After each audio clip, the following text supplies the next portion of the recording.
Şimdi sevgili dostlar, bu hafta gökyüzünde neler var? Önce onu özetleyeceğim. Ondan sonra tabii ki hemen burçlarımıza geçeceğim. Bu arada arkadaşlar da yavaş yavaş gelirler. Bizi takip etmeye devam ederler. Şimdi sevgili dostlarım, bu hafta 28 Temmuz haftası ne var? Aslan Burcu'nda yaşadığımız o ışıltılı, o pırıltılı yeni ayın etkilerini tabii ki yaşayacağız. Fakat bu etkileri çok olumlu yanları da vardı bu yeni ayın. Var, göreceğiz bu arada, yaşayacağız onu. Fakat tabii ki tam Plüton'un karşısında gerçekleşti. Orada da bize ciddi derecede dönüşüm ve biraz blokaj getiren, biraz olmazları oldurmaya zorlayan değişik etkiler vardı. Özellikle ilk derecelerde, böyle bilhassa 2 derecelerde, işte Aslan'da, Akrep'te, Kova'da, Boğa'da yerleşimi olanlar tabii ki biraz zorlanmış olabilirler. Şimdi bu hafta arkadaşlar Merkür biliyorsunuz Aslan Burcu'nda retro ve bu hafta da Aslan Burcu'ndaki retrosu devam edecek. Hatta size şunu söyleyeyim. Bu tam 4 ay sürecek bir Merkür Aslan. 2,5 ayda işte retrosunu da koy. Bu arada Eylül'ün yani 3'üne kadar Merkür Aslan Burcu'nda retrosuyla falan kalmaya devam edecek. Yani 3 Eylül'e kadar Merkür Aslan'da unutmayın. Fakat bu hafta o kadar önemli bir gün var ki biliyorsunuz Merkür Güneş'in kalbinde bizim için astrolojik olarak çok değeri olan bir gündür. Ve hemen yayınımın başında bunu lütfen not alın. Çünkü bu tam olarak 15 derecelerde başladı Merkür Aslan Burcu'nda retro yapmayı. Eğer sizin de 15 derecelerde sabitlerde bilhassa yerleşiminiz varsa yaşamın içinde süre gelen uzun zamandan beri geçmişte kalmış konuları mutlaka gündemimize getirecek. Orada bir sorun varsa onu ortaya çıkarmıştır. Yarım kalan, eksik kalan bir şey varsa onu gündeme getirecektir. Günlük hayatınızın, iş hayatınızın, özellikle ilişkilerde birçoğumuzun oldu bu. Veya hayatın içinde olağan akışı belki de yönünü değiştirmeye çalıştığınız bir durumda. Ve bu hafta Merkür Güneş'in kalbinde tam 9 derecede gerçekleşecek. 8 ve 9 derecede Aslan Burcu'nda. Tam olarak saati de söylüyorum sizlere arkadaşlar. 1 Ağustos günü gece saat 01.30'da Merkür Güneş'in kalbinde olacak. 01.30 ama bunu 1 saat önceden düşünün lütfen. Yani 1 Ağustos ayına Merkür Güneş kavuşumuyla girmiş olacağız. Dolayısıyla Merkür'ün Güneş'le kavuştuğu zamanlar burada aslında Merkür Güneş'in kalbinde ama biraz yanık dediğimiz, hani kendini ifade etmekte zorlandığımız bir alan. Fakat inanın o gece göreceğiniz rüyalar bu 01.30 ama 12.30 olarak düşünün ve 2.30'a kadar aslında gece boyunca da etkili. Düşünce merkezi yani kalp ve beyin aynı anda çalışır. Dolayısıyla gece olacağı için muhtemelen uykuda olacak birçoğumuz.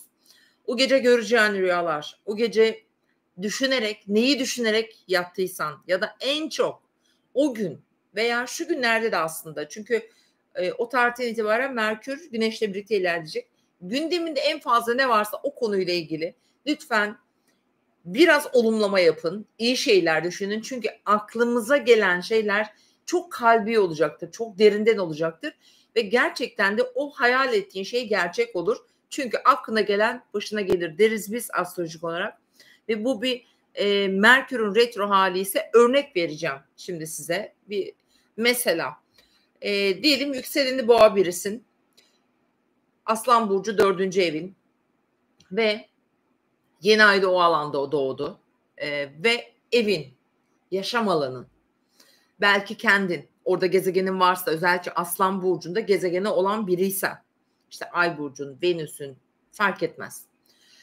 Burada en uzun süredir senin aklını kurcalayan ne var? Mesela örnek gösteriyorum 1 yıl. Ya da bazılarımızın 6 ay, bazılarımızın 4 ay değişir ama uzun süre biz 1 yıl diyelim. 1 yıldır çözmeye uğraştığın bir konu, bir durum. Bazen sağlık, belki annen, belki baban, bazen yaşam alanını ilgilendiren bir konuda bir değişiklik yapmak istiyorsundur. Ama hala orada bir verimli ya da verimsiz yani nötrdür orası. Bir türlü ilerlemiyor, tıkanmıştır. O alanlarda işte bazı sinyaller gelebilir ve bir şeyler orada değişme kanalına girebilir. O yüzden Merkür Güneş'in kalbindeyse ve Aslan burcundaysa, ki Güneş Aslan burcunda bu hafta da parlamaya devam edecek, en güçlü olduğu yerdedir. Yani şu an gökyüzünün en parlak ve en güçlü bizi etki eden gezegeni Güneş. Neden? Çünkü sahip olduğu yerde, yani Aslan kral. Dolayısıyla da Güneş'in ışınları, Güneş'in bize yansıttığı o frekans çok güçlü.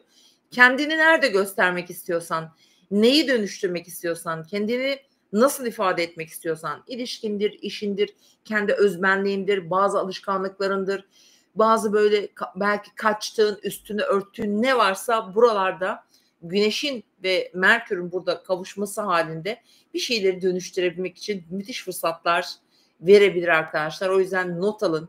Aklınıza bir şey gelsin mutlaka yazın. Çünkü sonradan unutabilirsiniz Merkür Retro. Dolayısıyla çok önemli bir gün. Tarihi tekrar söylüyorum. 1 Ağustos. Ağustos'a girdiğimiz andan itibaren gece 00 itibariyle başlıyor aslında.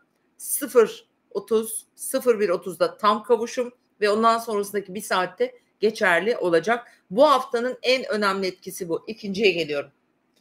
Çok sevineceğiniz, gerçekten özellikle 1,5 aydır ilişkilerde, parada, ondan sonra duygusal bakımdan inanılmaz Venüs'ün ikizler hali bizi nötr bıraktı. Sonuç yok, ilerleme yok, gelen bir şeyde kafa karışık, netlik yok. Ama Venüs bu hafta arkadaşlar Yengeç burcuna geçiyor. Aynı Güneş'in Aslan burcunda olduğu gibi Venüs de Yengeç burcunda çok sevdiği yerdedir, yüceldiği yerdedir. Yani Venüs'ün 1 Ağustos itibariyle, yani Ağustos ayını bu arada 31 Temmuz günü geçiyor bu arada. Onu da söyleyeyim size. 31 Temmuz, yani ayın son gününde Venüs artık Yengeç burcuna geçmiş olacak. Venüs Yengeç'e şimdi burçlarda anlatacağım. Ağustos ayında, yani bu hafta da etkisini görürsünüz. 1 Ağustos itibariyle. Fakat 1 Ağustos biraz kritik bir gün. Onu da söyleyeceğim ama o kadar güzel etkiler alacaksınız ki gerçekten muhteşem. Bu yılın yani en güzel, en şanslı olduğu süreç. Mesela Venüs Yengeç burcunda arkadaşlar artık ilişkilerde duygusallık geliyor. Dolayısıyla daha korumacı, daha şefkatli böyle bir tona bürüneceğiz hepimiz. İşte eski aşklar kapıyı çalar dedik. Merkür retro ya. Merkür bu arada 11 Ağustos'a kadar retro. Evlilik ve yuva kurma arzusu çok yükselecek. Dolayısıyla ayrılmış olan bir takım kişiler tekrar barışıp bir yuva kurma yoluna gidebilir. Maddi konularda çok daha güçlü, çok daha içgüdüsel ve koruyucu adımlar atmak isteyeceğiz ve içimizden öyle gelecek zaten. Yuva özlemi çok gerçekten artacak. Onun yanı sıra tabii ki burada eğer isterseniz artık daha duygusal olacağımız için hem aile üyeleri, ki aile içindeki ilişkilerimizi de çok etkileyecek. Bunlar kimlerdir? Annedir, kız kardeştir, dişi figürler yani. İşte kız evlatlarımızdır. Ondan sonra anne sevgisi ve anneyle bağlantılı konular, ki son günlerde biliyorsunuz hani işlenen cinayetlerden ötürü çok içi yanan, kalbi yanan annelerimiz var sosyal medyada. Umarız bazı yasa değişiklikleri gelecek, isteniyor. İnşallah gelir, ki öyle umut ediyorum ben. Venüs'ün Yengeç'e geçmesi bu yuva temasını güçlendirecek çünkü. Dolayısıyla burada inanılmaz güzel etkiler alacaksınız. Şimdi onun dışında bu haftanın gerçekten çok enteresan bir hafta. Çok şaşkınlık verici 1-2 günümüz var arkadaşlar. Lütfen yazın. Eğer önemli bir işin varsa bu hafta, çok önemli bir duyuru yapacaksın, konuşma yapacaksın, karar vereceksin, bir adım atacaksın. Merkür retro unutmayın, çok önemli. Özellikle ilişkiler için söylüyorum. Bakın arkadaşlar, 30 ve 31 Temmuz günleri 2 gün boyunca ay hiç açısız ve temassız olacak. Yani 2 gün boyunca ayın boşlukta olduğu bir dönem ben tarih olarak hatırlamıyorum. Yani çok uzun zamandır olmadı. Ve bu ayın boşlukta olduğu günlerinde biliyorsunuz ki girişeceğimiz, yapacağımız işler, başlattığımız konular özellikle. Örnek göstereceğim yine. Çok basit bir örnek göstereceğim. Ben bugün video çekeceğim size. Birdenbire geldi aklıma. dur ben bir yayın yapayım dedim. Ay boşlukta hiç daha önceden planlamamışım. Kesinlikle ya bir eksiklik olur ya elektrik kesilir ya bilgisayar bozulur ya sen konuşamazsın. Bir şey olur yapamazsın. Yani sonuca varamazsınız. O yüzden sıfırdan bir şey başlamayın. Ama o kadar önemli ki Ay terazide olacağı için bu ne demek? İlişkiler demek. Bu ne demek? Sosyal ilişkiler demek. Bu ne demek? Hukuki süreçler ve toplumsal konularda. Ve tabii ki bazılarımızın ilişkileriyle ilgili olacak. Çok enteresan gelişmeler de yaşanabilir. Açısız ilerlemesi demek ayın hiçbir şeyin olmayacağı anlamına gelmez. Bazen o günler inanılmaz verimli geçer. Bir süreci bitirme günü olarak düşünün. Çünkü 31 Temmuz günü artık Venüs yengeçe geçiyor ve belki de muhteşem etkiler alan, muhteşem geri dönüşler veya bir şeyleri karara bağlama, belki de senin duygun, senin fikrin, senin düşüncen değişecek böyle etkilerde alabiliriz sevgili dostlar. Fikir değişikliği dedim. Bunu da belirtmek istiyorum, altını çizmek istiyorum. Fikir değişikliği olur. Neden olur? Şimdi yeni ay doğdu ve biraz önce söylediğim gibi 1 Ağustos gece yarısına itibaren Merkür Güneş'in kalbinde. Dolayısıyla işte fikrin değişebilir. İnandığın bir şeyi aniden duygusal anlamda duygularla mantık arasında bir çelişki doğar ve yön değiştirmeye karar verirsin. Asla yapmayacağım dediğin bir şeyi yapmaya karar verebilirsin veya ısrarla çok istediğin bir şeyi artık istemekten vazgeçebilirsiniz. Yani inanılmaz fikirsel ve davranışsal olarak bizim yönümüzü değiştirebilecek etkiler var haftanın içerisinde. Ve sevgili arkadaşlar hemen önemli günlerle ilgili size yine bilgiler vereceğim. Pazartesi günü iş, sağlık, günlük hayat gündemde olacak ama o gün pazartesi ve salı günü bu arada Ay Başak Burcu'nda olacak. Dolayısıyla düğümlerle kavuşmuş durumda olacak. Mars hala düğümlerden uzaklaşıyor yavaş yavaş ama hala etkisi var. Dolayısıyla sağlığımıza dikkat edelim. Kalp sağlığımıza, dolaşım sistemimize, tansiyonumuza, tartışmalara, onlara hiç girmeyin. Dolayısıyla ama verimlilik bakımından çalışma, bir şeyleri becerip üstesinden gelmek için yarım kalan işleri tamamlayabilirsiniz. Salı günü, evet salı günü ayın 29'unda Ay Terazi Burcu'nun işte ilişkiler için bence muhteşem bir gün. Geri dönüşler çok olabilir. En çok sorulan soru olduğu için bunun üzerinde çok duruyorum arkadaşlar. Ama toplumsal konu, toplumsal statümüz, konuştuklarımız, açıklamalarımız, fikirlerimizi beyan etmek bakımından da önemli bir gün olacağını söyleyebilirim. Yine hukuki süreçler ve tüm aslında dünyayı ilgilendiren haberler gündemde olacak. Ve hemen çarşamba günü yani 28, yani 30 ve 31 bu 2 gün ay boşlukta biraz önce dediğim gibi önemli konularda karar almak, fikir beyan etmek için kullanmayalım lütfen.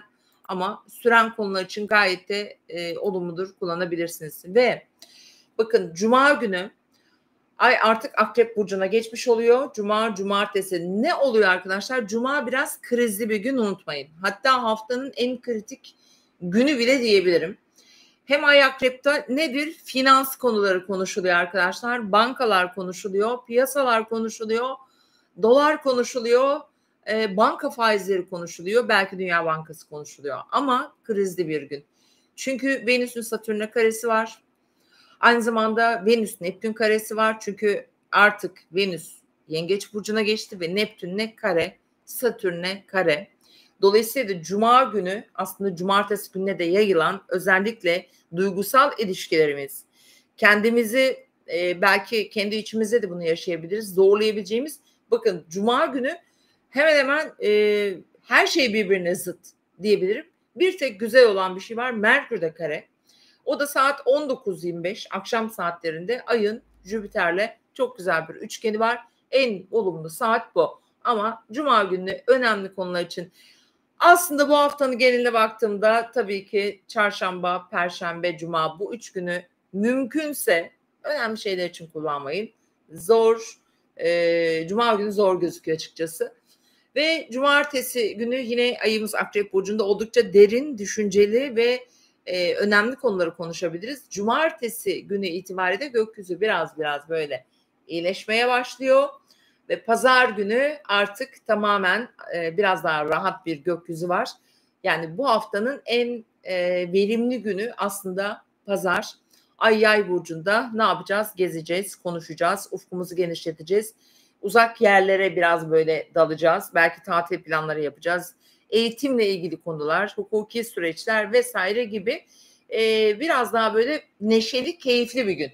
Yani haftanın en keyifli günü pazar sevgili dostlar. Evet, bunları konuştuktan sonra yani hafta verimli, evet verimli, fakat bazılarımız için sıkıcı da geçebilir sevgili dostlarım. Şimdi burçlara geçiyorum.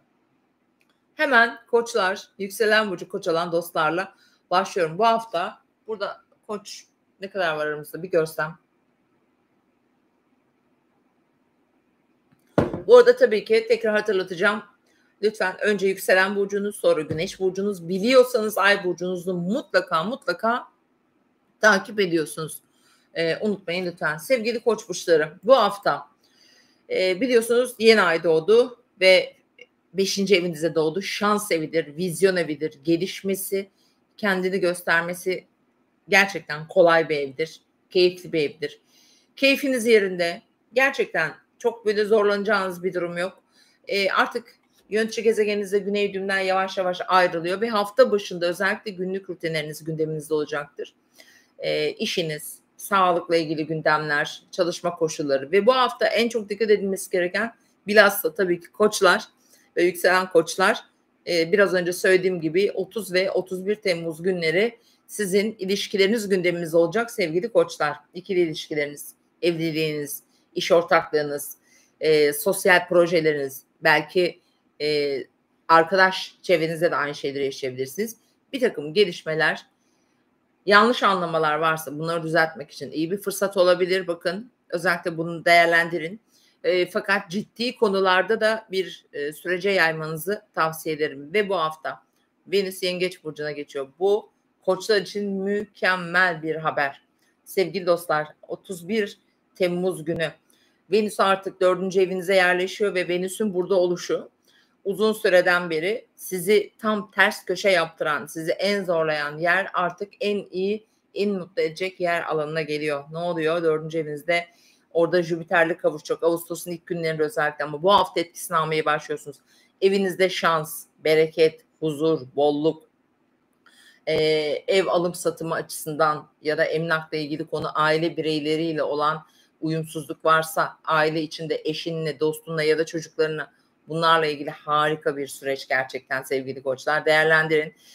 Bu bir aylık bir süreç bu arada ve 31 Temmuz günü başlıyor. Ve burayı sadece şurada dikkat etmeniz gerekiyor. Burası tabii ki Satürn'e, Neptün'e kare yapacak. Koç burcunda hepsi de sizde. Ama her şey, bütün kontrol sizin elinizde. Hayatınızda gitmesi yani doğru gitmeyen ya da istediğiniz gibi gitmeyen bir şey varsa onları değiştirmek de sizin elinizde.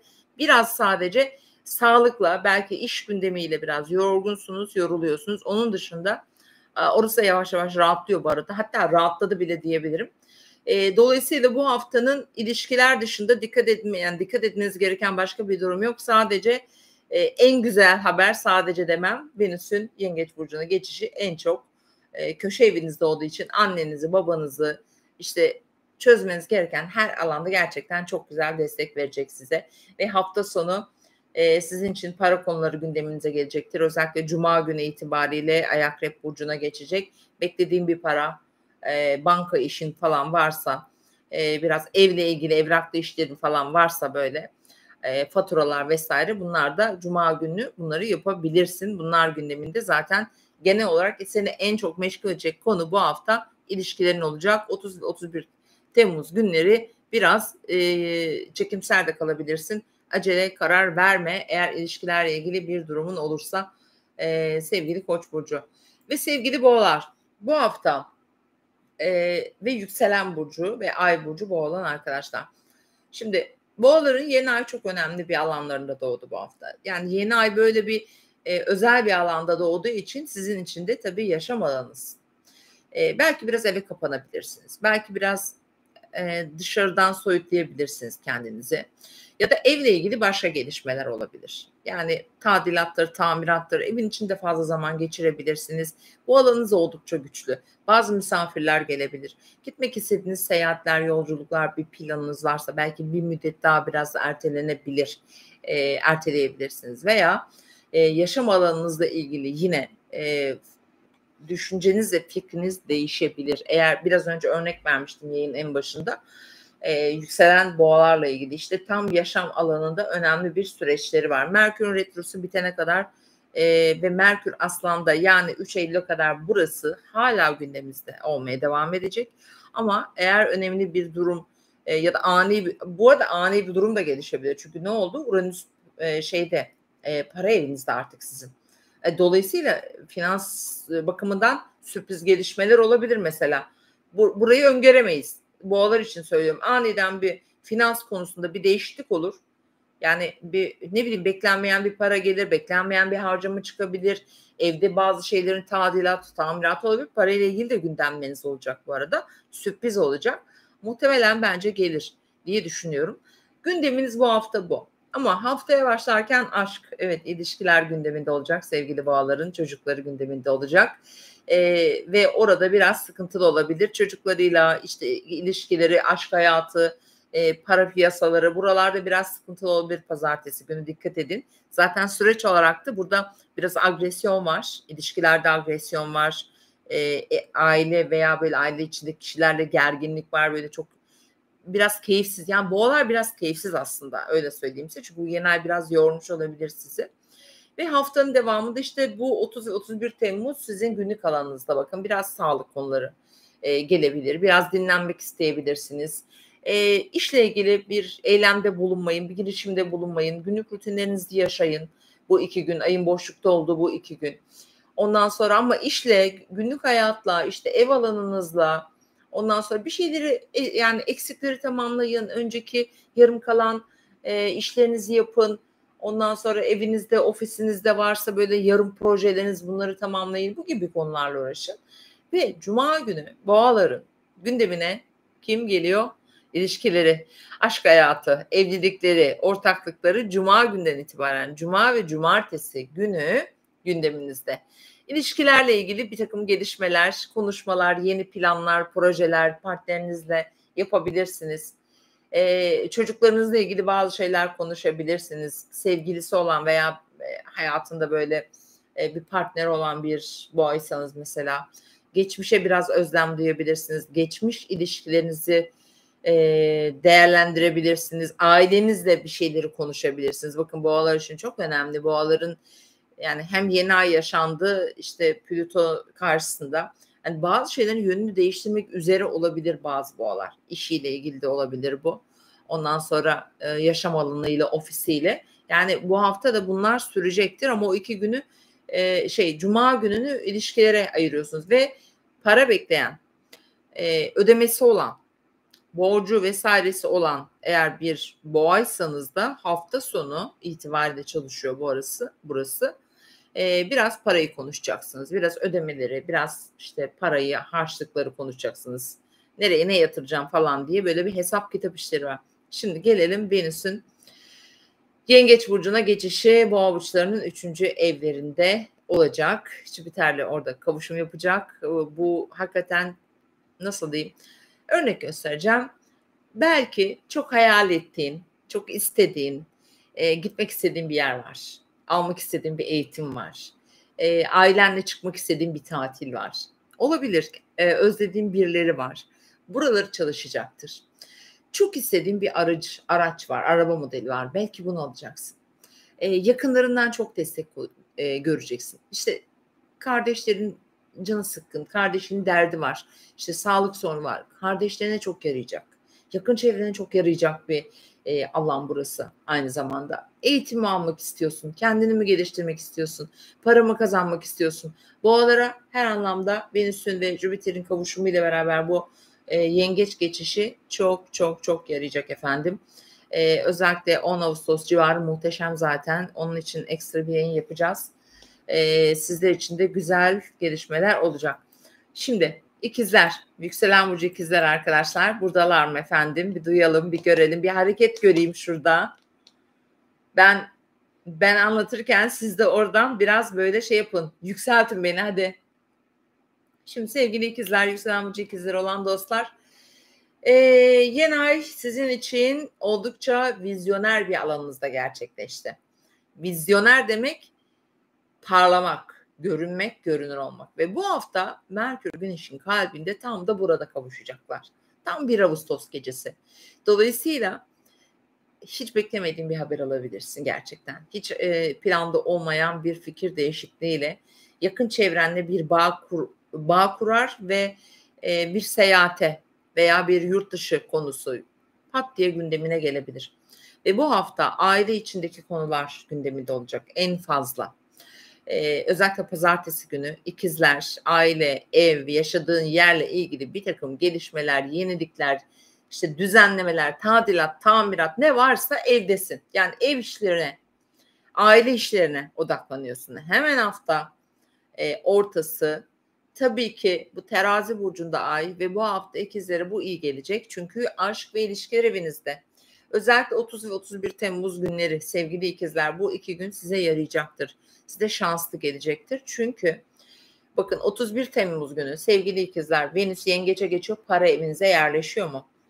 Finans konusunda en şanslı burçsunuz. Yine söylüyorum özellikle Ağustos ayı, Ağustos'un 9'u 10'u işte 20'sine kadar olan süreç muhteşem.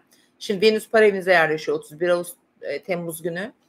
Ve aynı zamanda ilişki parayla piyasalarla işte borsayla altınla diğer neyle ilgileniyorsan burada para kazanabilir bazı ikizler bu arada. Tavsiye değil asla. Sadece söylüyorum arkadaşlar. Bunlar herkesin haritasına göre değişebilir çünkü. Dolayısıyla ilişkilerde bir takım geri dönüşler, haberler, iletişimde bir takım farklı böyle gelişmeler yaşayabilirsiniz. Çocuklarınızdan haber bekliyorsanız burası güzel gelişmelerle parlayabilir. Çocuklarınızın hayatında ya da çocuğunuz yoksa bile sevdiğiniz insanlar diyelim. Belki bir yardım, bir destek gelebilir. Para ilişkisi var çünkü burada açıkçası. Birinin desteğini alabilirsiniz. Buraya bir talep gelebilir. Siz de böyle bir talepte bulunabilirsiniz bu arada. Gayet güzel destekleyici. Ve hafta sonu ikizler burçları için önemli olacak. Ağustos ayına girdiğimiz andan itibaren özellikle cuma ve cumartesi günü iş yerinde eğer bir işin olursa çalışanlar için söylüyorum. Biraz önemli olabilir. Yani biraz değil bayağı kadersel gelişmeler yaşayabilirsiniz. Ani değişiklikler olabilir iş ortaklıklarında özellikle. Mars bakın aile, iş, ofis, kendine iş yeri, kendine bir ofis veya uzun zamandır yaptığı bir işi farklı bir boyuta taşıma gibi düşünceler de gelebilir ikizler burçlarına. Çünkü Merkür'ünüz retro sizin yani yönetici gezegeniniz retro ve Güneş'in kalbinde dediğim gibi bazı ikizler başka kafaya gidecekler. Çünkü Uranüs artık burcunuzda sizi bambaşka bir vizyon katıyor. Sizi gerçekten sınırların ötesinde farklı uç noktalarda düşünceler, yeni fikirler oluşturuyorsunuz. Dolayısıyla ben birçok ikizlerden yaşam alanlarında ya da hayatların içinde nereden para kazanıyor, nasıl geçiyorsa burada bir yenilik, bir değişiklik yapacağını söyleyebilirim. Kesinlikle projeler, girişimler içinde yeni ayda destekledi çünkü. Muhteşem gözüküyor açıkçası. Şunu söyleyeceğim. Özellikle hafta sonu burada ilişkileriniz devreye girecek ikizler burçları. Dolayısıyla özellikle pazar günü. Ama cumartesi günü güzel bir gün. Cumartesi ve pazar günü bence önemli işleriniz için değerlendirebilirsiniz. Haritanız eğer izin veriyorsa bu gibi konularda bence başlangıçlar yapabilirsiniz. Ama eğer izin vermiyorsa Merkür retro olduğu için sadece sürece yayın. Bekleyin. Beklemenizi tavsiye ederim. Merkür'ün retrosu gölgesi falan bitene kadar 14 Ağustos'u bulacak bu arada. Unutmadan onu da burada hatırlatmak istiyorum. Sevgili yengeç burçları, yükselen burcu yengeç olan dostlar buradalar mı efendim? Şimdi bu süreç en çok sizi ilgilendiriyor sevgili yengeçler. Neden? Çünkü bu hafta Jüpiter burcunuzda ve bu hafta 31 Temmuz günü Yengeç burcuna geçen Venüs'te orası gerçekten şenleniyor. Büyük bir şenlik var yengeç burçları. ben bahtsızım, ben şöyleyim, şans bana uğramadı falan. Yengeçler bunları geçiyorsunuz. Şöyle bir hayatınıza göz atın. Şöyle bir yaşadıklarınıza bakın. Ya da sen bir şey yapıyor musun? Yani oturup bekliyor musun? Arkadaşlar astroloji size bunları verir, gösterir. Senin bir şey yapman gerekir. Yani oturup sana patır patır yağmaz. O yüzden yengeç burçları gerçekten çok şanslı. Ciddi bir frekans yayıyorsunuz. Jüpiter ve Venüs'ün burcunuzda ilerlediği ve bu kadar güçlü olduğu dönemde özellikle de 1 Ağustos itibariyle başlayacak. Ama tabii ki 1 ve 2 Ağustos öncü burçları zorlayacağı için burada özellikle ilk derecelerde işte 1 derece, 2 derece gibi mesela Koç'ta, Yengeç'te, Oğlak'ta ve Terazi'de bir yerleşimin varsa elbette ki bir döngünün değişmesi demektir bu açıkçası. Çünkü Satürn varsa bir sorumluluk alacaksın. Satürn çünkü yani Satürn Venüs karesi bir ilişkinin sorumluluğunu almak, hayatının sorumluluğunu almak, bir işte taşını elin taşın altına koymak gibi düşünebilirsiniz. Kaçmamak yani. Burada kaçmayacaksın. Çünkü inanılmaz güzel güçlü etkiler alıyorsunuz. Yani burada kareler var diye illa çok kötü zor anlamına gelmesin. Kendini de biraz sorgulaman, yargılaman lazım. Bakın burada gevşeklik yani biraz böyle rahatlık verir Jüpiter hem de Venüs'le beraber. Parayı da getirir bakın huzuru da getirir ama biraz konfor alanına da çeker insanı. Tembellik verebilir. O yüzden tembellik eğiliminden uzaklaşmaya çalışın. Bu fırsatları değerlendirin efendim. Yeni ayda para evinizde doğduğuna göre bakın haftanın burcu ilan ediyorum size. Sevgili yengeçler. Hatta bence Ağustos ayının burcusunuz. Bu hafta itibariyle parayla ilgili gelişmeler, yeni ay para evinde doğdu. Finansla ilgili gelişmeler, girişimler, başlangıçlar, öncesi olan işler, yıllardır konuşulan bir proje olabilir. Belki çok uzun zamandır girmek istediğim bir iş olabilir. Kendi yeteneklerinde bir para kazanmak olabilir. İş kapıları açılıyor. Daha ne olsun? Fırsat geliyor yengeç burçlarına. O yüzden değerlendirin diyorum. Hakikaten çok şanslısınız. Ağustos ayında devam edecek. Özellikle Ağustos'un 10'u gibi falan muhteşem etkiler alacaksınız. Ve bu haftanın girişinde de bazı seyahatler, yollar, başlangıçlar, bazı böyle konuşmalar var. Ama 3. ev konuları biraz sıkıntılı yengeçlerde bir süreden beri. Neden? İşte Mars'ın işte güney düğümü falan orada oluşu. Belki bir şeyi başlatmakta zorlanıyor olabilirsiniz. Engellerle hani karşılaşıyor olabilirsiniz. Hafta başı böyle. Hafta ortası yengeçler için niye önemli? 30 ve 31 Temmuz. Çünkü terazi temaları çalışacak. Yaşam alanınız, evinizin içi, yaşadığınız yer. Oralara daha fazla özen göstereceksiniz. Oralarla ilgili düzenlemeler yapacaksınız. Gerekiyorsa yer değiştireceksiniz. Yaşam alanınız ve aidiyet hissini eğer yaşayamıyorsanız yani o aile duygusunu, o özlemi de artacaktır mutlaka yengeçlerin. Mesela evlilikle ilgili temalar yükselecek. Bekar bir yengeçse kesin yani evlilikle ilgili temalar gelecek buraya. Belki evlenmeye karar verecek Venüs'ün yengeç seyriyle. Özellikle tabii bu aile temaları da burada çalışacaktır. Burada estetiktir, güzelliktir falan bunlar için de harikadır bu arada. Bunu unutmayın. Sadece bir dahaki haftayı bekleyin. Burada dipnot düşüyorum. Yani Venüs'ün Satürn'le Neptün'le olan karesinin geçmesini beklememiz gerekiyor. Bu da 3 Ağustos'tan sonra geçiyor olacak. Onu hatırlatayım. Yani yerleşim yeriyle ilgili önemli gelişmeler olacak bu hafta. Yaşadığınız yerle, aileyle ilgili konularda. Ve Cuma günden itibaren aşk hayatı geliyor. Bu hafta aşkta da şanslısınız. Bakın bu hafta aşk hayatında en şanslı burç yengeç burçları. Çünkü Cuma günü Akrep burcuna geçiyor. Cuma ve cumartesi günü. Demek ki şöyle bir şey olacak. Belki de uzak bir yerden birisi gelecek. Uzak bir yerden beklediği bir haber gelecek.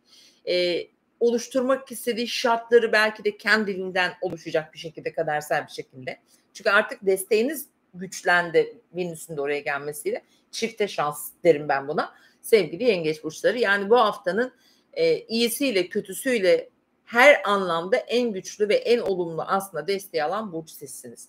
Hafta sonu gerçekten çok çalışabilir, yorulabilir. Pazar günü bilhassa ama biraz sağlığa dikkat ediyoruz. Yediğimize, içtiğimize, spor yapıyorsak baldırımıza, bacağımıza dikkat ediyoruz. Ve dip, köşe, kıyı neresi varsa ev işi, toplama gibi işleri de bu hafta sonu yengeçler yapıyorlar. Sevgili yengeçler gerçekten 10 numara bir Yani haritanız var şu anda, harika etkiler alıyorsunuz. Muhteşem yani. Evet, devam ediyorum. Bakıyorum yazdınız mı diye. Hayır, kimse yazmamış ya da ben görmüyorum. Devam ediyorum efendim. Aslan, yükselen burcu Aslan ve hem haftanın hem de ayın burcusunuz. Doğum gününüz kutlu olsun. Güneş Aslan burcunda sizi parlatıyor. Yeni ayda sizde oldu. Özellikle Aslan burcunun ilk günlerinde doğmuş, ilk 5 derece Aslansan zaten hayatının bütün şekli, şemali, kumandası sizde. Her şey sizin için parlıyor. Bakın, Merkür de sizin için parlıyor. Bütün ışıklar üstünüzde. Her şey, herkes sizi konuşabilir. Çok haber alabilirsiniz. Çok dikkat çekebilirsiniz. İnanılmaz derecede çok sirkülasyon var. Süreç olarak, para olarak, ki bu hafta para, pazartesi, salı çok gündeminizde olacak ve hayatınızda oluşturmak istediğiniz ilişki dinamikleri, işle ilgili yapmak istedikleriniz, hayattaki planlarınız, özellikle şuraya dikkat edin. 1 Ağustos gecesi 00 12'den sonra özellikle 01.30 bakın, Güneş, Merkür kavuşumda sevgili aslanlar, çok iyi değerlendirin. Lütfen bir plan yapın. Plan yapın, oturun, yazın. Resmen kendine mektup yaz. Kendi geleceğine mektup yaz. Yani bu kadar tavsiye veriyorum. Çok çok önemli. Geleceğinin, yani kaderinin, külli ve cüzi kader denen bir şey var, biliyorsunuz değil mi?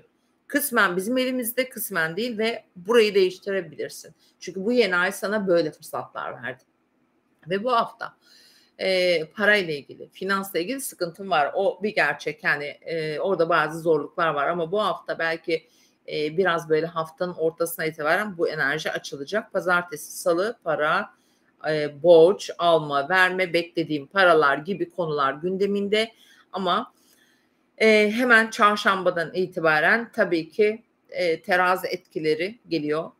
Bu haftanın 2 günü 30 ve 31 Temmuz günleri ay boşlukta, beklediğin haber gecikebilir, gelmeyebilir ya da bazıları için eskiden beri bekledikleri bir haber gelebilir bazı aslanlara. Bazı girişimler öncesi olan bazı konularda sonuçlanmalar gelebilir. Hukuki bir süreçten beklediği bir para bile olabilir bu mesela bazıları için. Ki öyle olacak birçok şey için, Aslan burcu için. Geçmişte yaşanmış bir tazminat davası mesela gibi düşünün. Böyle etkiler bu hafta gelecek size. Ve haftanın hemen cuma ortasından itibaren de aslanlar kendi merkezlerine geliyorlar. Aile içinde. Kadersel gelişmeler var orada. İlişki dinamikleri var orada. Bakın, bazı aslanlar ilişkilerinde bazı geçişler yaşıyor. Bazıları zorlanıyor olabilir.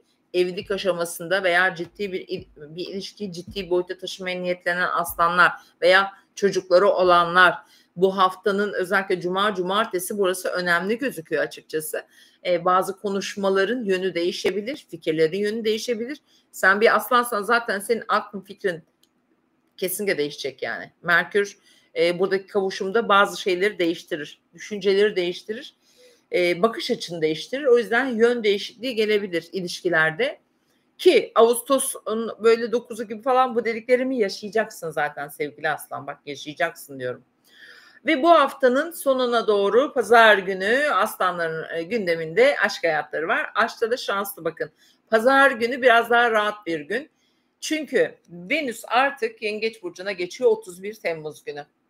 Aslan burçları biraz daha sorgulayıcı bir alana geçiyor Venüs. İlişkilerde biraz daha böyle kendine dönebilir, bir şeyleri düşünebilir, sorgulayabilir, aklında tekrar değerlendirebilirsin. Böyle bir alan. Aynı zamanda korumacı bir alan. Dolayısıyla pazar günü ikili ilişkilerde hani böyle ani kararlar falan da vermeyin. Bu arada aslan burçlarım. En azından Merkür retro olduğu için evet, fikriniz değişebilir. Bu çok iyi.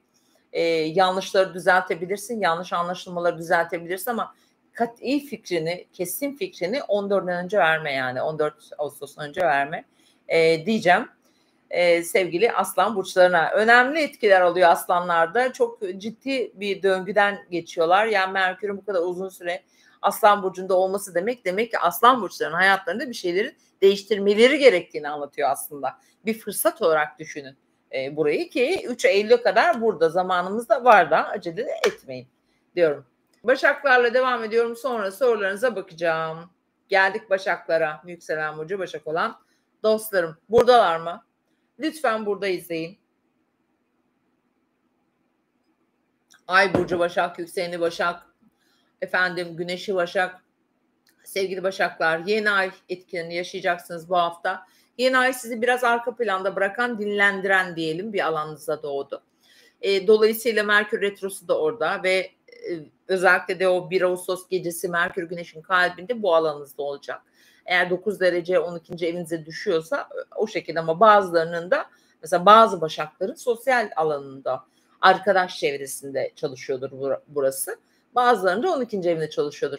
Şimdi özellikle tabii biz mecbur 12'yi baz alıyoruz. Burada arka planda gizli alanlar, görünmeyen yerler, kapalı yerler, kendi duyguların, kendi için, kendine dönmek diyelim. Ve bir şeyleri gerçekten sorguluyorsunuz. Gerçekten derin derin düşünüyorsunuz. Ve gerçekten geçmişte yaşadıklarınızı belki tekrar şöyle bir gözden geçiriyorsunuz. Ve gündeminize hiç düşünmediğiniz şeyler gelebilir.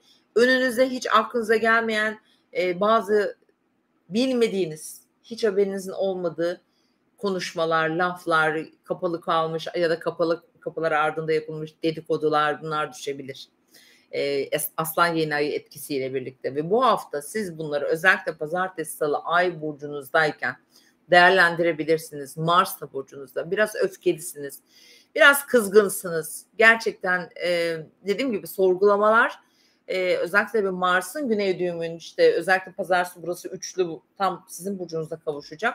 Yani bu hafta bazı gelişmeleri yönetmekte zorlanabilir. Biraz böyle hayatın içinde sıkılmış da olabilirsiniz ama unutmayın, bakın sevgili Başaklar, bu hafta yaşayacağınız gündeminizde olan konular sizin Eylül ayında tam o doğum gününüze denk gelen 7 Eylül 22 Eylül doğumu var mı aramızda? Çok önemli olacak gerçekten. Özellikle ilişkilerinizde karar veremediğin, içinden çıkamadığın, karmaşık bir yapı içinde olduğun, mesafe koyduğun ve o mesafeyi, ya bir sınır koydun ve o sınırı geçemiyorsun. Üstelik kendin de geçemiyorsun. Karşı tarafa da o izni veremiyorsun. Hayatına yani bir Başak'ın hayatına birini alması çok kolay değildir. Çıkarması da çok kolay değildir. Çünkü zor karar verir Başak burçları. Böyle bir dönemden geçiyor. Özellikle yükselen burcu Başaksa bulunduğu durumun içinde çok uzun süre kalabilir. Ve yönetici gezegeniniz Merkür. Çok zekisiniz. Çok zeki bir burçtur Başak burcu. Ve sizin doğum haritanızda eğer Merkür'ünüz zaten ya Başak'tadır, yani Merkür bir Başaksan senin Merkür'ün ya Aslan burcundadır, ya Başak'tadır ya Terazi'dedir. Üçünden biri. En güçlü ihtimal Merkür'ün de Başak'tadır. O zaman tabii ki gerçekten zekisin ama senin Merkür'ün Aslan'daysa bu dediğim etkileri şu an hani o arka planda sıkışıp kalmış, manipüle olmuş bir şeyleri düşünüyor dediğim kısmı Merkür'ü Aslan burcunda olan Başakları daha çok etkiliyordur. Çünkü Merkür Aslan'da ve Merkür ile kavuşumda. Demek ki bir çıkış yolu arıyor. Ve bu çıkış yolunu tabii ki bulacaksın ama en çok da özellikle bu hafta için parayla ilgili bazı şeyler söyleyeceğim. Şimdi 30 ve 31 Temmuz günleri para, finans konuları çok önemli Başak burçları için. Neden? O 2 gün ömrümüzde çok böyle unutmayacağımız bir 2 gün olabilir arkadaşlar hepimizin. Neden bunu söylüyorum biliyor musunuz? Yani ayın boşlukta olduğu günler her zaman hep çok kötü değildir. Bazen çok iyi şeyler de getirir. Ama tabii bazen bizim çok canımızı sıkacak şeyler de getirir. Bazen de anlamsız, bomboş geçen bir 2 gün. Ömrümden bomboş bir 2 gün geçti diyebilirsin. Yani her şey olabilir kısacası. Ama Başakların parayla ilgili konularda bazı gelişmeler olacak. Ama ben bu defa şanslı olacağınızı düşünüyorum. Finans konusunda bir beklentim varsa bakın 30 ve 31 Temmuz için ben önemli olduğunu düşünüyorum. Güzel gelişmeler olacağını düşünüyorum. Çünkü 31 Temmuz günü artık Venüs Yengeç'e geçiyor ve sizi yani Başakları destekler pozisyona geçiyor. Çünkü Venüs ikizlerde bir buçuk aydan beri Başakları desteklemedi. Aksine onları kareledi. Ama 31 Temmuz günü Venüs parayla temsil ettiği için Yengeç burcuna geçiyor ve Jüpiter'le birlikte bir arkadaşından bir destek, sosyal çevresinden bir destek, çok önceden verilmiş bir borcun gelmesi mesela, bunların hepsi olabilir. Yani bir parayla ilgili bir sınav vermiş, bir sınav yaşamış. Belki de 3-4 yıl önce yaşadı bunu, 3 sene önce ve bu sınavın aslında bir kanalı açılmış, buradan bir akar gelebilir. Sevgili Başaklar, bu güzel, sizin için güzel olacağını düşünüyorum. Ve cuma günü küçük seyahatler, hafta sonu ev içinde bazı gelişmeler böyle yaşanabilir. Hafta sonunu evinde geçirecek bence birçok Başak Burcu. Aile içinde böyle güzel eğlenerek, keyifli, evinde böyle güzel bir pazar keyfi yapabilirsiniz efendim. Evet, Başakların temelinde biraz bunalmış olabilirler. Ama yavaş yavaş Mars artık oradan uzaklaştı da zaten. Özellikle 25, yani bugünden itibaren tam uzaklaştı. Daha rahat edeceksiniz sevgili Başak Burçları. Kaygı, manipüle, zor karar verme gibi durumlar yaşıyorsunuz, yaşayacaksınız da. Bazı Başaklar çocuklarıyla ilgili yaşıyor en çok bu durumu, biliyorum. Kiminin çocuğu evlenecek, kiminin çocuğuyla ilgili derdi var, kiminin çocuğunda belki bir sağlık sorunu, Allah şifa versin. Biraz zor ama her şey geçecek, her şey düzelecek, her şey yoluna girecek. Venüs'ün Yengeç burcuna geçmesi Başaklara Allah'ın izniyle gerçekten iyi gelecek. Çünkü Başakların da hayatında artık, hele ki geçen haftaki videoda arkadaşlar bazı doğum tarihleri saymıştım. İzleyenler bilirler. Başak burçları için özellikle söyledim bunu.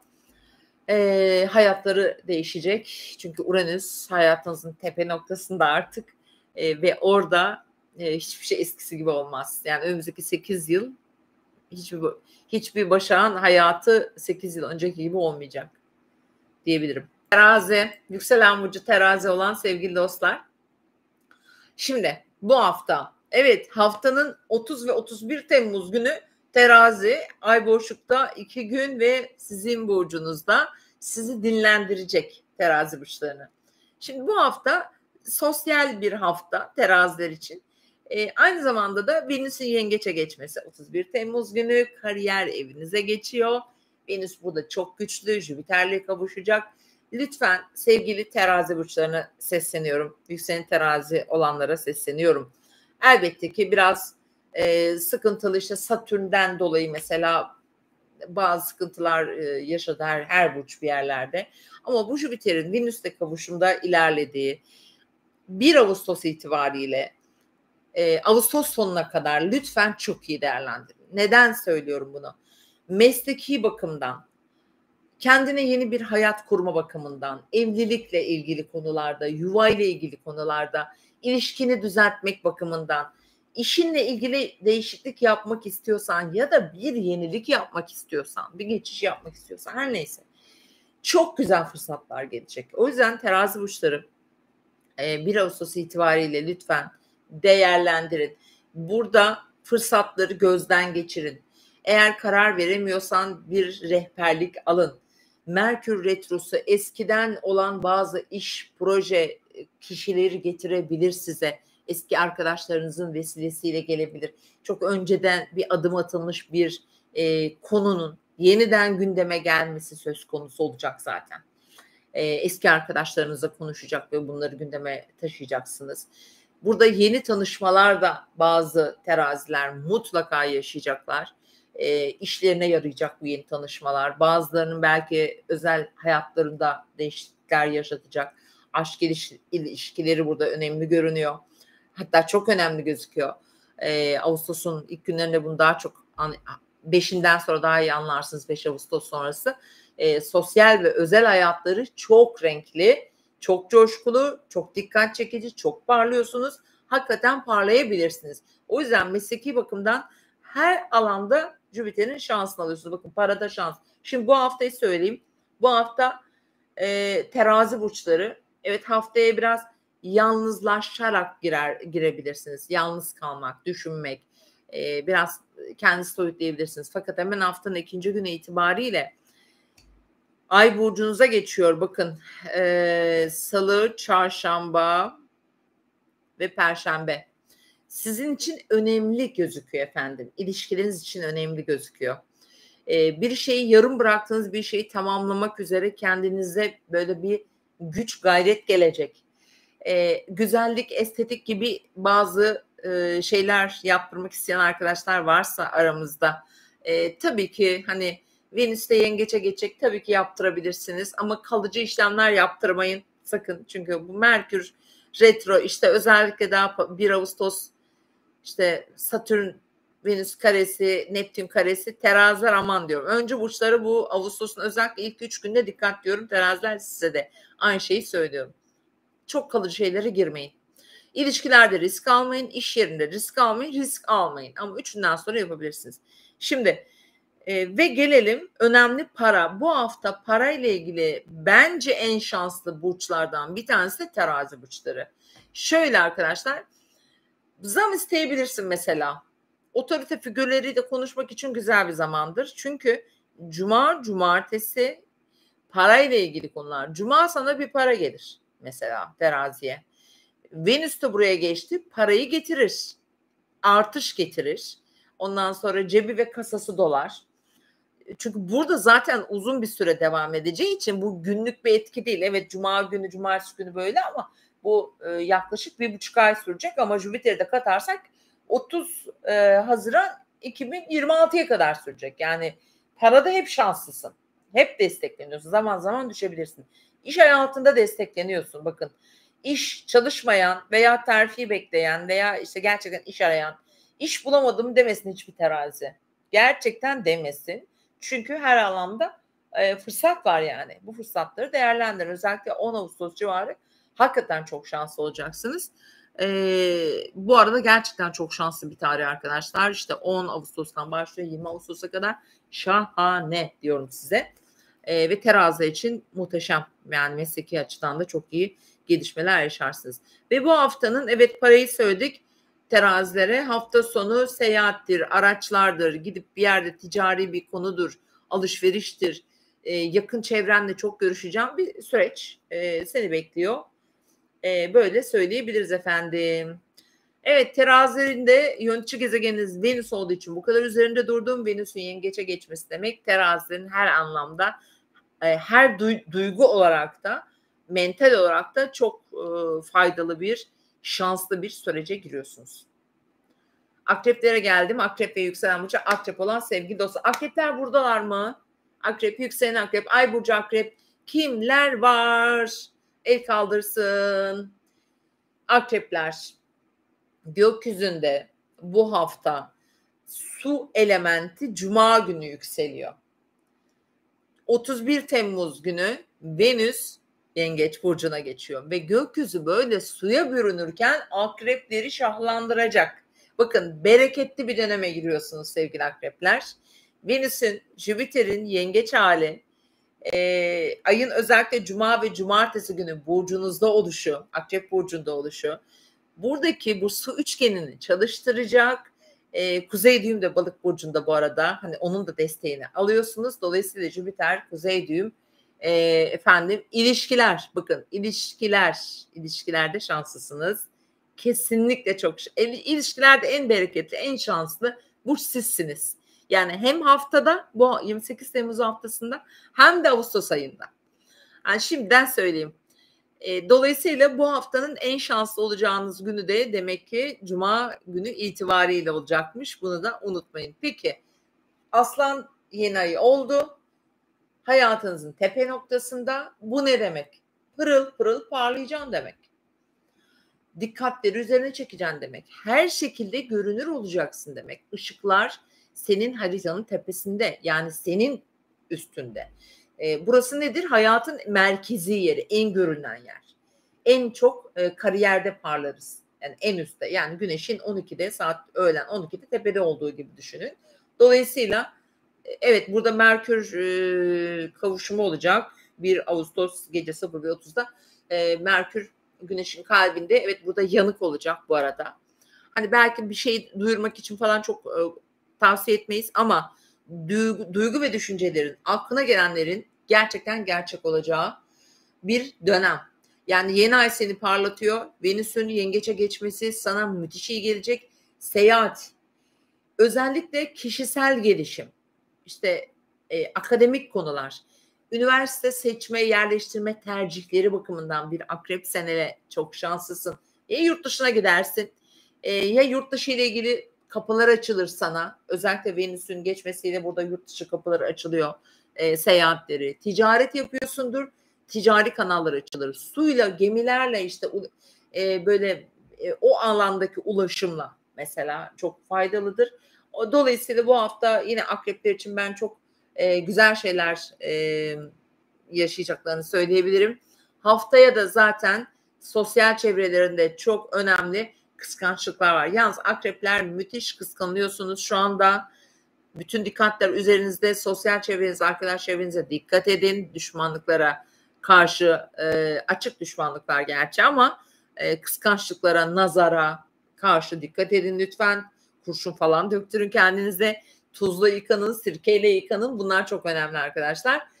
Akrepleri bunu tavsiye ediyorum. Ve haftanın ortasında tam olarak salı ve çarşamba günü biraz yalnızlaşabilir akrep burçları, içe dönebilirler, kendi kendilerine kalmak isteyebilirler, biraz dış dünyaya kendilerini kapatabilirler fakat müthiş bir araştırma içine girecekler. Müthiş haberler alabilirler. Özellikle biraz önce saydım yurt dışı ile ilgili, hukuki süreçlerle ilgili, eğitimle ilgili, terfiyle, atamayla, beklenen uzak bir yerden gelecek haberle falan buralarla ilgili müthiş haberler eskisi olan bakın öncesi olan konulardan bahsediyorum gelebilir. O yüzden bu 30 ve 31 Temmuz bence akrepler için olumlu olarak ben çalışacağını düşünüyorum. Ay boşlukta yeni bir şey yapmayın. Zaten eskiler mutlaka gelecek ve çalışacaktır. Ve Cuma günü ay burcunuzda, Cumartesi günü ay burcunuzda dolayısıyla kendini anlatmak, ifade etmek, mutlu bir haber almak, mutlu bir gelişme yaşamak anlamında çok keyiflidir. Üstelik de kendi duruş ve bakışını, imajını, görüntünü, işte alışveriş yapmak falan alışveriş de yapıyorsunuz bu hafta. Çünkü pazar günü para harcama konuları gündeminizde gözüküyor. Kısacası akrepler bu haftanın şanslı burçlarından bir diğer burcu olacaksınız efendim. Güzellikler gelsin diyorum ve devam ediyorum. Sevgili yaylara geçtik. Yaylar ve yükselen burcu yaylar buradalar mı efendim?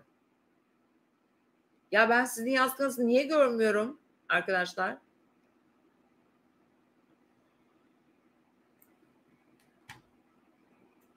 Şimdi yay, yükselen burcu yay arkadaşlar. Bu hafta sizin için önemli. Zaten önemliydi. Bu hafta önemli. Yay burçlarının Aslan burcundaki yeni ay güzel bir alanlarında doğdu. Onlara destek veriyor 9. evlerinde. Ufuklarını açacak. Onlara gerçekten ışık tutacak bir alan burası ve bu haftada bu konular çalışacak. Kendinizi geliştirmek bakımından, hayatınıza yeni şeyler katmak, yeni insanlar, yeni vizyonlar katmak açısından harika. Haftanın diğer önemli gelişmesi ise pazartesi özellikle işle ilgili gündemleri olacak. Orada biraz zorluklar yaşamış olabilirler, biraz yorulmuş olabilirler ama mesleki açıdan, ailevi bakımdan oldukça önemli bir süreç yaşıyor yay burçları, diğer değişken burçlar gibi. O yüzden yaylara da şunu söylemek istiyorum. Yine geçen hafta hatırlattığım gibi bazı doğum tarihleri saymıştım. Eğer o doğum tarihlerine yakın ya da aitseniz hakikaten pazartesi günü de kadersel gelişmeler yaşarsınız diyebilirim. Çünkü burası Eylül ayında tutulmalar yaşanacak bir alan. Dolayısıyla yaylar için hayatlarının tepesinde, merkezinde gelişen ya mesleği değişir, ya işi değişir, ya orada bir farklı bir gelişme olur. Ondan sonra ya işi bırakır, ya yeni bir işe geçer gibi ya da aile içinde farklı gelişmeler yaşar gibi duruyor. Bunların sinyalleri olur. Bunlar olur demiyorum, bunların sinyalleri olur. Ve haftanın hemen ortası itibariyle Ay Terazi burcunun olacak sosyal çevresi. Şimdi yayların sosyal çevresi, arkadaşlıkları, ilişki kurdukları insanlarla ilgili bazı konu ve sorunlar varsa, yani sorunlar olmuşsa ya da diyelim, böyle gündemleri olabilir. Özellikle 30 ve 31 Temmuz günleri sosyal çevrelerinde oldukça aktifler ya da bazı görüşmeler falan yapacaklar ve haftanın son günü akrepler biraz daha geri çekiliyor. Yay burçları biraz geri çekiliyorlar. Arka planda biraz daha izleyici pozisyonda kalacaklar açıkçası. Bu hafta yayların hayatlarında biraz daha dış konular gündemlerinde olacak. İşte işidir, mesleğidir, eğitimle ilgili süreçleridir.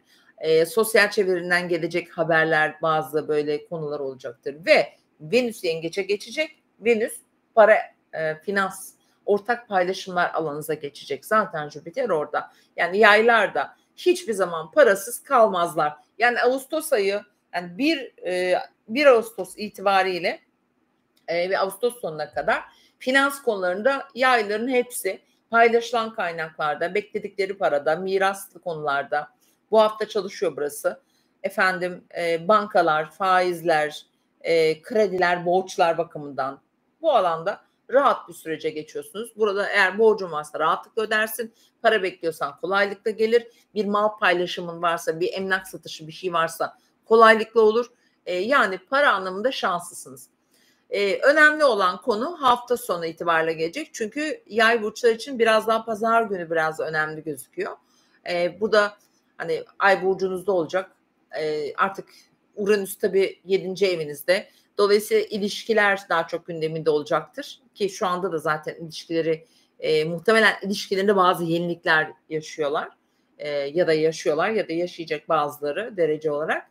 Dolayısıyla biraz daha işte sosyal çevreleriyle birlikte ilişkileri daha çok gündemlerinde olacak. Ve şunu da hatırlatalım.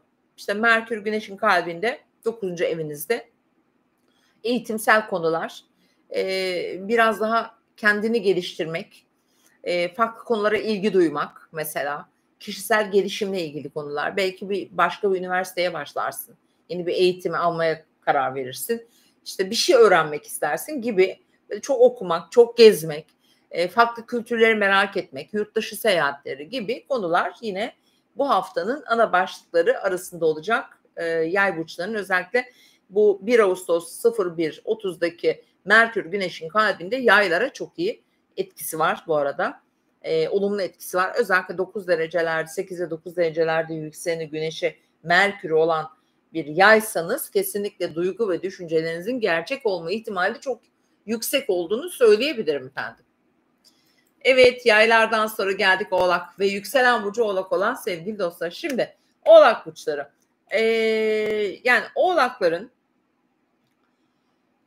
nereden başlasak? Sevgili Oğlaklar, sizin için önemli bir yeni ay doğdu ve bu yeni ayın etkilerini bu haftada yaşayacağız. Aslan burcundaki yeni ayın. Ve yaşamınızın içinde yapmayı hedeflediğiniz, yapabildikleriniz, yapmak istedikleriniz. Yani bir sürü şey var ama hala belki çözüm yok. Hala belki çok istediğin noktada veya yerde değilsin. Dolayısıyla işte bu hafta Oğlakların işle ilgili, özellikle işle ilgili söylüyorum bunu, önemli gelişmeleri yaşayacakları bir hafta. Neden? Bu hafta 30 ve 31 Temmuz günleri gerçekten çok öncesi olan mesleki anlamda bir işle ilgili gelişme bekleyin. Haber çıkmıyorsa haber çıkar. Karar verilmiyorsa karar verilir. Artık duygu ve düşüncelerinde de yeri bile yoksa tekrar geri gelir, bunları söyleyebilirim. Oğlak burçlarına 30 ve 31 Temmuz sizin için çok önemli.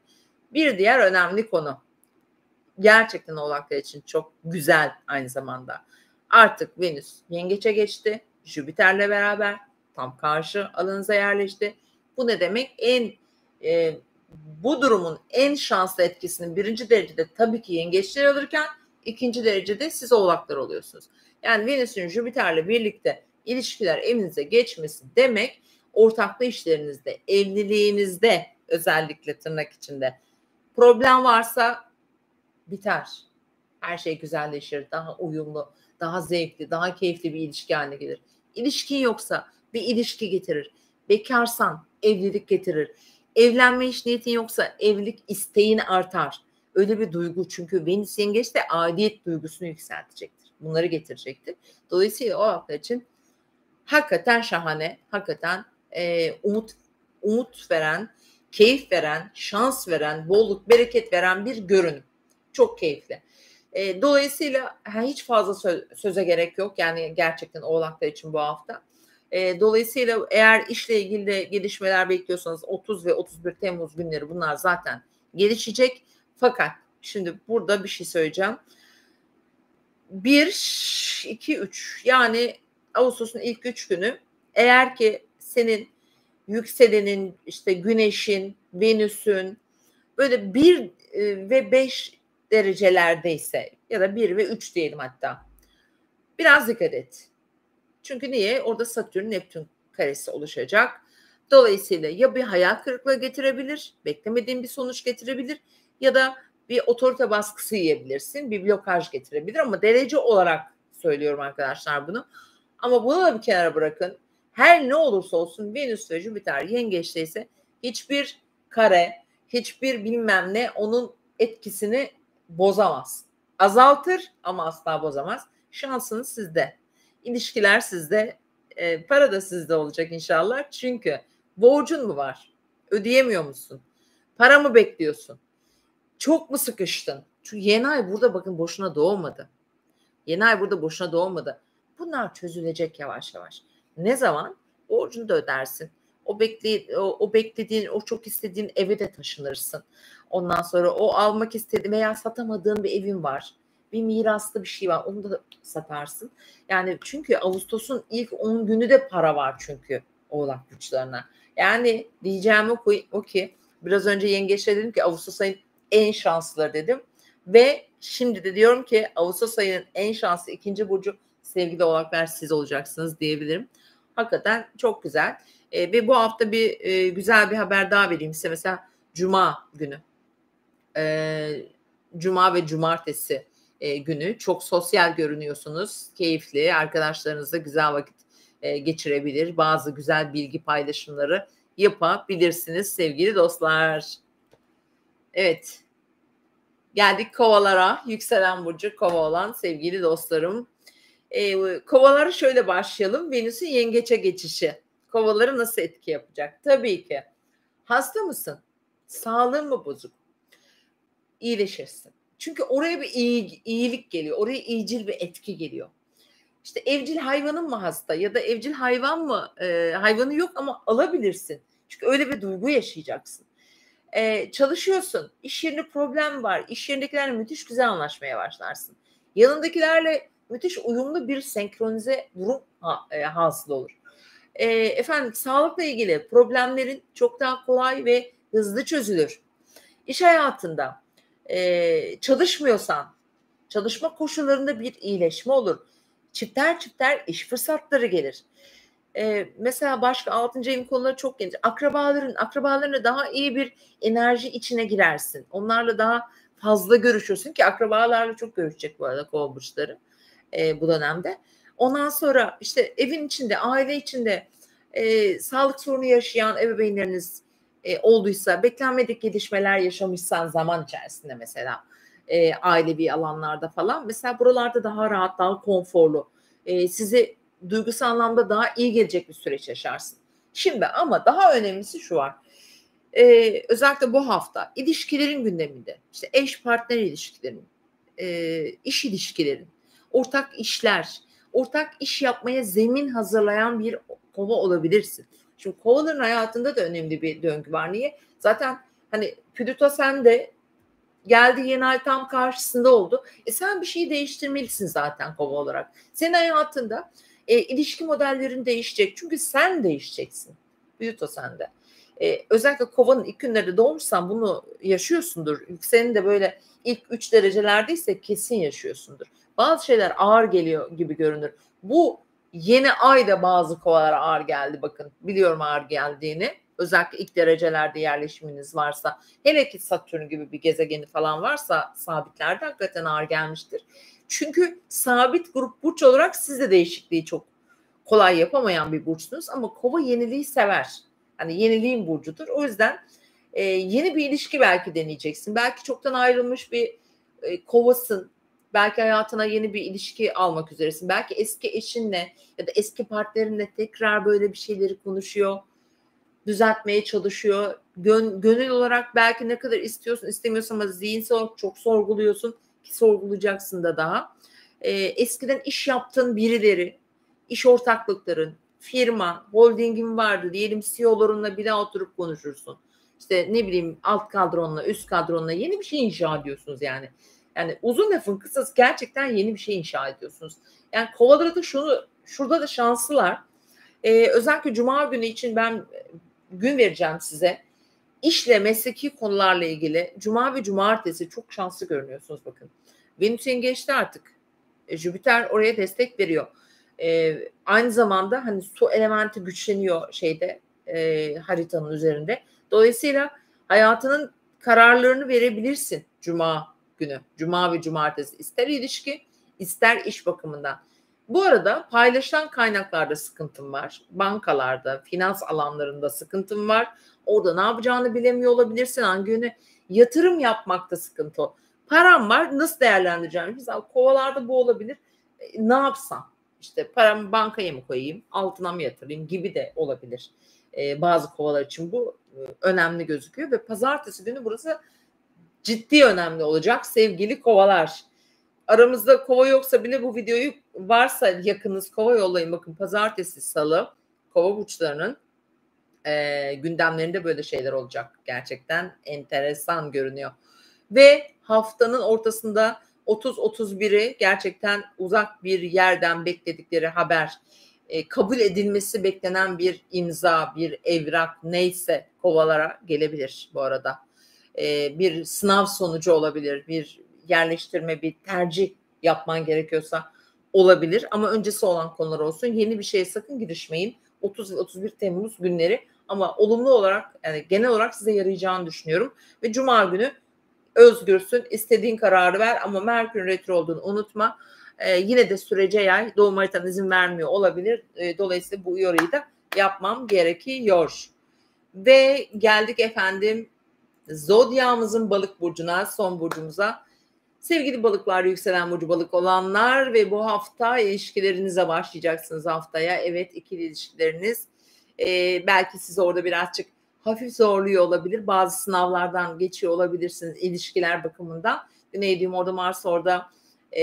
Açıkçası tam o gün pazartesi kadersel etkiler var ilişkiler bakımından. Ve Merkür retro ki işle ilgili bağlantılar daha güçlü gözüküyor açıkçası. Eşinin işi, eşinin sağlığı da olabilir bu arada. Sağlıkla ilgili gündemler de var balık burçlarının hayatlarında. Çünkü yeni ay sağlık alanınızda doğdu. Bazı balıklar işle ilgili yeni girişimler, ortak işlere girdi veya orada bir süreç var. Bazı balıkların da yaşamlarına bir yarım kalmış bir işle beraber belki bir sağlık sorunu şu an gündemlerinde ve biraz daha sürecek bir tedavi, yeni bir süreç başlamış olabilir ya da başlayacaktır. Şimdi balıklara da tabii müjdeyi verelim. Venüs'ün yengeçe geçmesi demek su grubu burç olduğunuz için en güçlü etkiyi tabii ki yengeç, akrep ve balıklara veriyor. Evet, 31 Temmuz günü hemen sabah saatlerinde Venüs en sevdiği, en mutlu olduğu aidiyet duygusunu, sevme ve sevilme, sahiplenme duygusunu bize yaşatacak olan Yengeç burcuna geçecek ve sizin için aşk, yani müthiş aşklar yaşanacaksa bunu balıklar yaşayabilir. Gerçekten yüzyıllardır tanıyormuş gibi karmik etkiler bunlar verir. Çok şanslıdır.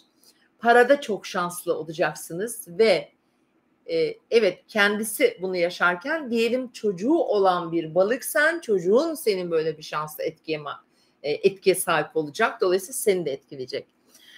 Müthiş yaratıcılık verecektir. İnanılmaz antenleriniz açık, kanallar açık. Her yerden sinyalleri çekiyorsunuz. O yüzden Merkür'de retro, şimdi balıklara şunu söyleyeceğim. 1 Ağustos gecesi hepimiz için geçerli de o Merkür Güneş'in kalbinde var ya, eğer yapmak istediğin, hayalini kurduğun iş, o iş modeli varsa lütfen yaz, niyet et. Bu çok önemli çünkü burada düşündüğün, burada aklına gelen çok önemli olacaktır. Merkür Güneş'in kalbinde. Sağlık mı istiyorsun, iş mi istiyorsun? Akrabalarınla, çevrenle iyi bir ilişki kurmak mı istiyorsun ki bunu kuracaksın zaten Venüs'ün buraya geçmesiyle. Gerçekten gerçek olma ihtimali de çok güçlü. Eski işlerinden, eski iş yerinden, eski çalıştığı insanlar yanında eskiden önceden çalışmış kişiler, eski ekip ve gruplar içinde yine geçerli. Mesela dönmesini istediğiniz bir iş arkadaşı dönebilir. Yani böyle de güzel etkileri var olumlu bakarsak eğer. Ve bu hafta evet ilişkilerle başlıyorsunuz. Jüpiter'in buradaki yerleşimi size müthiş şans getirecek. Ve 30'unda ve 31'inde önemli burası. Ay boşlukta diye en başta söyledim. Ve sizin finans konularınızda öncesi olan finansal konular gündeminizde olacak. Yani bir resmi evraklı devletle ilgili işler bunlar. Ve öncesi olan konular. Ve ay boşlukta bu şöyle söyleyebilirim size 3 sene yani 3 sene öncesinden mesela kalmış bir borç bile tak diye gelebilir. İşte falanca yerden bir vergi borcu kalmış, gözden kaçmış vesaire bir şey. Böyle bir şey gelebilir. Ya da yine paylaşılması gereken bir banka hesaplarla ilgili bir para, emekliliktir, sigortadır, vergilerdir. Bunlar 30 ve 31 Temmuz günü yani balıkların ceplerinden de para çıkacak ki muhtemelen böyle durumlarla karşılaşabilirsiniz. Fakat buraya Venüs tabii yeni geçtiği için burayı kareleyecek. Biraz önce dedim. 1 ve 2'si özellikle Venüs, Satürn, Neptün karesi olacak. Dolayısıyla bunlar biraz geçmişe dayalı unutulan bazı şeyler olabilir. Cuma günden itibaren enerjiler güzelleşiyor. Akrep burcuna geçen ayla gökyüzünde müthiş güzel bir su üçgeni oluşuyor. Cuma ve cumartesi balıklar için muhteşem güzel, muhteşem keyifli, huzurlu, gönlünden, aklından, kalbinden kadersel olarak bakın iş planları, işte kadersel eş, partner, uzak bir yerde seyahatte biriyle tanışmak, biriyle karşılaşmak böyle şeyler de getirebilir bu arada balıklar. Çok pardon. Hakikaten çok keyifli ve şanslı görünüyorsunuz efendim. Özellikle cuma ve cumartesiyi kullanın sevgili balıklar ve hafta sonu zaten hayatınızın böyle bir tepe noktasında yani ay burcunda olacak. Dolayısıyla her şeyi şöyle bir gözden geçireceğiniz bir hafta sonu yaşayacaksınız efendim. Evet sevgili dostlar bu haftanın genel etkileri bu şekilde. Hafta toprak elementiyle başlayacak. Başak Burcu'yla başlayacak. Terazi Burcu'yla, Akrep Burcu'yla devam edecek. Yay Burcu'yla son bulacak. Yani bu hafta 4 yani her hafta söylüyorum size 4 elementi de yaşayacağız. 4 mevsimi yaşayacağız bu hafta. Çünkü bazı haftalar mesela sadece 2 element. Bu hafta toprağı, havayı, suyu, ateşi hepsini yaşayacağımız bir hafta olacak. Bu da ne demek? Birçok konu yaşayacağız. Gündemimiz çok yoğun olacak ve bu yeni ayın yani dün gece bu saatlerde yaşadığımız yeni ayın bize getireceği etkileri müthiş güzel de olacak. Tekrar burada hatırlatmak istiyorum. Şöyle arkadaşlar gelecek hafta aslında bütün astrologlar Ağustos ayı için çekiyorlar ama benim vaktim yetmiyor ancak haftalıkları zor yetiştiriyorum. Şöyle söyleyeyim arkadaşlar bu yayından ayrılmayın o zaman. Venüs'ün yengeçe geçmesi özellikle bakın çok şanslıdır. Jüpiter'le kavuşacağı için yani 10 Ağustos itibariyle bakın 9 Ağustos'ta Kova burcunda bir dolunay yaşayacağız. Çok Aslan yeni ayının dolunayı. Önemli sonuçlanmalar getirecek. Fakat şimdi o dolunayda da hala Merkür retro olacak. Ve ayın 10'uyla 20'si arası Ağustos özellikle 11, 12, 13, 14, 15, 16 harika günler. Yılın en şanslı günleri öyle diyeyim size. Çünkü Jüpiter Venüs'le kavuşacak ve Jüpiter Yengeç burcunda Venüs'le tabii ki bundan 12,5 yıl önce kavuştu Yengeç burcunda. O yüzden de evet çok şanslı. Yani Ağustos'un özellikle 10'uyla 13'ü 15'i arası mükemmel. Ama tabii şu var bakın şu var Merkür'ün retrosunun bitmesi de 15'i 16'sını bulacak. Onu da hatırlatayım. Yani Merkür'ün retrosu da o anda sürüyor olacak.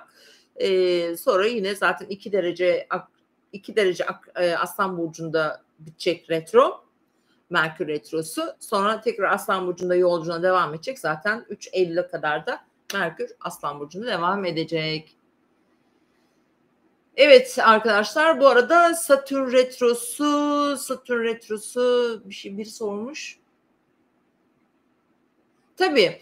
Ya şöyle arkadaşlar, mesela 1 Eylül'de şimdi Eylül ayı tutulmalar ayı biliyorsunuz. 2 tane tutulma yaşayacağız Başak ve Balık aksında. Birisi 7'sinde Balık burcunda ay tutulması, 22'sinde ise ya 21 ya 22 tam emin değilim. Başak burcunda Güneş tutulması yaşayacağız. Çok önemli bir tutulma. Bütün bunların etkisi tam 23 Ağustos'ta başlayacak. Daha önce de söylemiştim zaten. 23 Ağustos itibariyle çok önemli bir karmik döngüye giriyoruz. Çünkü 1 Eylül'de Satürn Balık burcuna geri dönüyor. Ay çok şey var arkadaşlar. Çok şeyler yaşayacağız gerçekten. Evet, bu akşamki yayınımız biraz sürpriz oldu. Çünkü dediğim gibi ben son anda açtım. Dolayısıyla fazla katılım olmamış olabilir. Ama yayını buraya kaydedeceğim arkadaşlar. Tekrar izleyebileceksiniz. İzleyen ve katılan herkese tekrar teşekkür ediyorum efendim. Atlas'ın dünyası, bana rüyamda üçgen ve gül sembolü özellikle dikkat et denildi. Ne demek bilmiyorum ama etkileyiciydi. Güneş olarak yükselen belirsiz. Üçgen ve gül. Çok güzel. Ya üçgen her zaman güzel bir geometrik şekildir. Ondan sonra gül de yani benim de hatta kolumda var. Şurada bir gül vardır. Gülün de çok eski bir dövme. Gülün de çok anlamı derin, önemli ve olumlu bir anlamı vardır bu arada. Rüya için de aynı şeyi söyleyebilirim. Bu arada ben tabii rüya yorumcusu falan değilim de arkadaşlar. Herkes bence rüyasını kendi yorumlamalı. Şimdi çok moda artık. Ben görüyorum herkes işte internet üzerinden yorum yaptırıyor. Hiç doğru bulmuyorum. Ben şimdi yeri açılmışken söyleyeyim.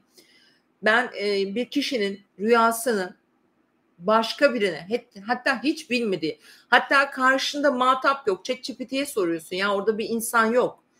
Senin rüyanı ya da senin için en önemli, en özel konu ona yorumlatıyorsun yani. Orada bir duygu yok zaten ve bence en iyi yorumu insan kendisi yapabilir.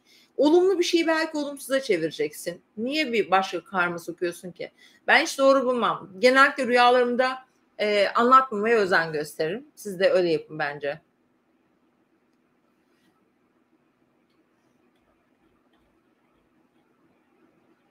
Yani suyu anlatın. Yani doğru.